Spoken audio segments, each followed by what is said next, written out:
केंद्र सरकार की अग्निपथ योजना का प्रमुख समाजसेवी डॉक्टर फ़हीम बेग ने समर्थन किया है। उनका साफ कहना है कि इस योजना को लेकर हंगामा करने वाले अग्निवीरों को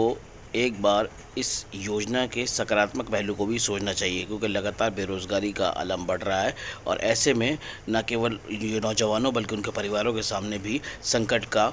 दौर है। ऐसे में कहीं न कहीं केंद्र सरकार की योजना नौजवानों के लिए कारगर साबित होगी। देखिए, केंद्र सरकार ख़ासतौर से एनडीए की गवर्नमेंट जो है किसी भी तरह की स्कीम को जब लेकर आती है तो उनके साथ एक लैक्यूना ये है, एक कमी ये है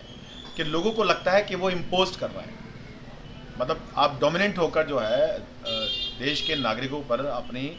स्कीमें थोप रहे हैं, जबकि इससे पहले होना क्या चाहिए कि सरकार को एक बायलैटरल टॉक करनी चाहिए, जिस तरह और सरकारें करती थीं या आजकल बहुत सारी सरकारें कर रही हैं।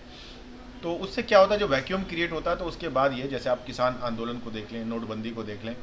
और आज आप ये अग्निपथ को देख लें, तो जहाँ तक मैंने इसको स्टडी किया है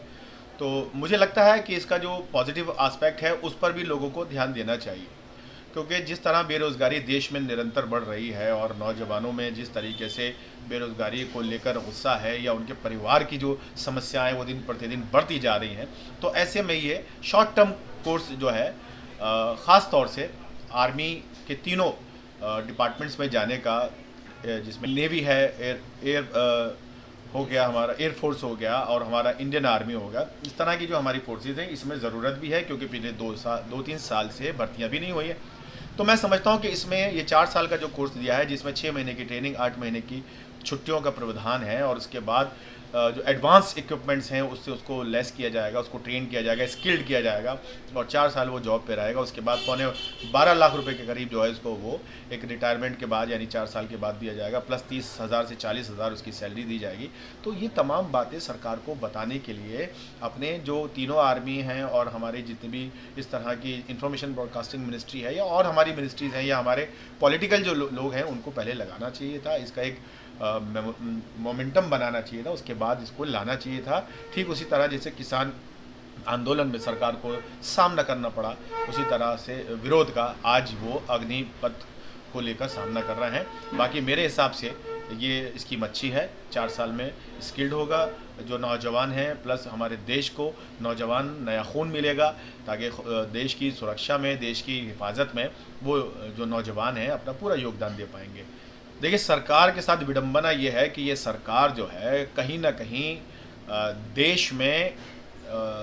दो नज़रिए चलाती है। आप देखें, अभी पिछले कुछ दिनों पहले एक समाज ने जो है कानपुर में या जहांगीरपुरी में जिस तरीके से हमें देखने को मिला, बुलडोज़र कार्रवाई और सैकड़ों हज़ारों नौजवानों को जो है वो जेलों में डाला गया। अल्पसंख्यक समुदाय से वो लोग आते थे और उनका गुनाह इतना नहीं था जितना इन लोगों ने गुनाह किया। आप देखें, ये ट्रेनें जला रहे हैं, ये सरकार की संपत्ति जला रहे हैं, ये लोगों को मार रहे हैं, ये पुलिस को मार रहे हैं, ये आर्मी से, पैरामिलिट्री फोर्सेस से जो है कन्फ्रंट कर रहे हैं। तो ये तमाम चीज़ें हमारे देश में खुले तौर पर दिख रही हैं और मीडिया का जो रोल है, ख़ास तौर से जो मेन स्ट्रीम मीडिया है, आप देखिए कि शुरुआत कहाँ से कर रहे हैं वो। अगर यही कानपुर में, जहांगीरपुरी में या खरगोन में या लखनऊ में या सहारनपुर में जिस तरह से अभी आपको देखने को मिला, नबी करीम सल्लल्लाहु अलैहि वसल्लम के ऊपर जिस तरीके से टिप्पणी की गई थी एक भाजपा महिला की तरफ से, तो उसमें आप देखें कि उन्होंने किस तरीके से उनको आतंकवाद और जिहादी और उपद्रवी और दुनिया भर के टाइटल से नवाजा। और आज वो इन नौजवानों को जो उपद्रव कर रहे हैं, सभी नहीं कर रहे हैं, जितने भी कर रहे हैं उनको किस तरीके से हल्के में लेकर उनको बचाने का प्रयास कर रहा है ये मीडिया। और मैं उन सरकारों से पूछना चाहता हूं, बिहार की सरकार से, मध्य प्रदेश की सरकार से और उत्तर प्रदेश की सरकार से, क्योंकि इन तीनों जगहों पर ज़्यादा जो है विरोध का सामना करना पड़ा है। खूब संपत्ति देश की जो बर्बाद की जा रही है, लोगों को घंटों दिनों जो है इंतज़ार करना पड़ा ट्रेन में बैठे बैठे। कहाँ कहाँ किस तरह से नुकसान हुआ देश का, अब तक 100 करोड़ से ज़्यादा नुकसान तो रेलवे का ही हो चुका है। तो ऐसे में वो बुलडोज़र कहाँ है, वो योगी का बुलडोज़र कहाँ है, वो शिवराज सिंह चौहान का बिल्डोज़र कहाँ है, वो नीतीश जी की वो कार्रवाई कहाँ है, क्योंकि बिहार में सबसे ज़्यादा असर देखने को जा रहा है और बिहार में ही इनकी सरकार है। तो ये पक्षपात वाली नीति ही है जो एनडीए सरकार को अच्छे कामों को भी बुरों में तब्दील कर रही है और उसका सीधा नतीजा देश की इकोनॉमी पर, देश की एकता अखंडता पर और देश की सुरक्षा पर। और आज बल्कि परसों का जो दिन रहा उसमें तो आपको देखने को एक विरोधी दल जो है वो अपने नेता के लिए प्रदर्शन कर रहा है, और इधर पैगंबर साहब के ऊपर लोग प्रदर्शन कर रहे हैं, इधर जो है ये अग्निपथ पर प्रदर्शन, यानी पूरा देश जो है अखाड़ा बना हुआ था पिछले 2 दिनों में। और मोदी जी जो हैं उनको चाहिए था कि वो सामने से आकर इन तमाम चीज़ों को रोकते, और वो धर्मशाला हिमाचल में जो है वो रोड शो कर रहे हैं। तो ये बड़ी विडंबना है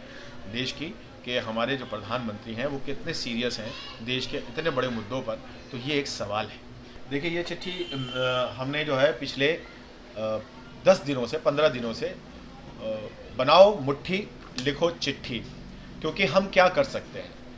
कानून जिस तरह काम कर रहा है वो सबको मालूम है, ये सरकारें और ये मुख्यमंत्री और नेता किस तरह काम कर रहा है ये सबको मालूम है। कम से कम हम आवाज़ उठा सकते हैं, हमारे मानवाधिकार जो हैं उसको लेकर हमारे देश का राष्ट्रपति हैं उनसे हम अपनी बात पहुंचा सकते हैं। तो हमने वो कोशिश की है, काफ़ी लोगों ने इसमें हमारा साथ दिया है। पहले हम ये सॉफ्ट कॉपी भेजी थी ऑनलाइन ईमेल के ज़रिए, अब हम ये हार्ड कॉपी भेज रहे हैं बाय पोस्ट। और देखना यह है कि देश का मानव अधिकार आयोग कितना सजग है लोगों के अधिकारों के लिए, मानव के अधिकारों के लिए। तो बनाओ मुट्ठी लिखो चिट्ठी, ये हमारा नारा है, और हम चिट्ठियाँ बराबर लिख रहे हैं देश के राष्ट्रपति को, मानवाधिकार आयोग को, और जितने भी कंसर्न डिपार्टमेंट हैं उनको। और देखना यह है कि देश में आवाज़ें कब सुनी जाएंगी। क्या देश ऐसे ही चलता रहेगा, विरोधी दल और अल्पसंख्यक समाज, नौजवान, महिलाएं, बच्चे क्या ऐसी सड़कों पे आते रहेंगे? मोदी जी का जो देश को अखंड भारत बनाने का जो सपना है, या देश का नाम पूरी दुनिया में करना है,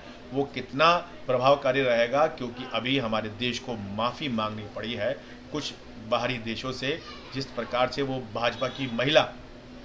उग्र महिला, उपद्रवी महिला, आतंकवादी महिला, और जो शब्द उसको कहे जाए उस महिला को कम होंगे। उस महिला को किस तरह सरकार बचा रही है। पिछले 2 दिनों से पंजाब सरकार, महाराष्ट्र सरकार, उसे पुलिस, महाराष्ट्र की पुलिस और पंजाब पुलिस ढूंढ रही है, और वो महिला अंडरग्राउंड है। ये कौन सी साजिश है उसको बचाने की? इसका जवाब तो देश के प्रधानमंत्री को देना पड़ेगा, भाजपा को देना पड़ेगा।